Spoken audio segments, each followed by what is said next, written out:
Well, Chilhowee Park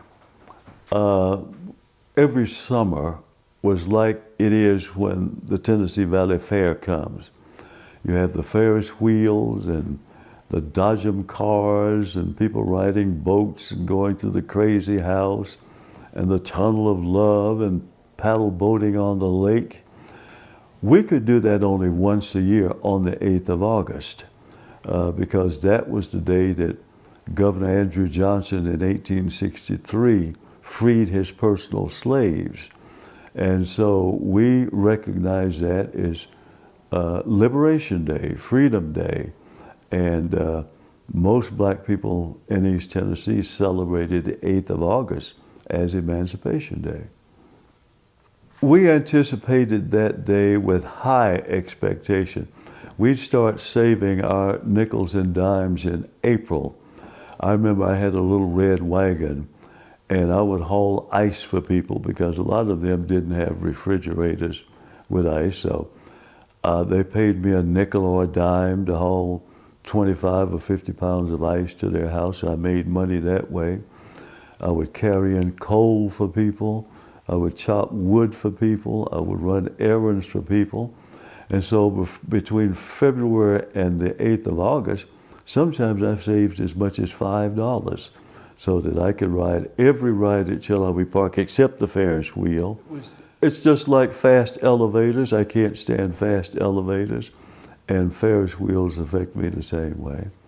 And shoot guns at the little metal animals to win whatever they had for prizes. So yeah, it was really a great time. In fact, the 8th of August was pretty much like Christmas, almost as important as Christmas Day. We just walked or caught the bus to Chilhowee Park, and we went probably somewhere around 5:30 or 6, and we're in that park until 11 or midnight. In fact, they closed the park at midnight, so we had to start getting out of there. And what I remember most about it is that black people came from every county, Knox County, Roane County, Jefferson County, Hamlin County, all the counties in this region. And it took nearly all night to load those buses and get people out of that park after it had closed. There were just that many people.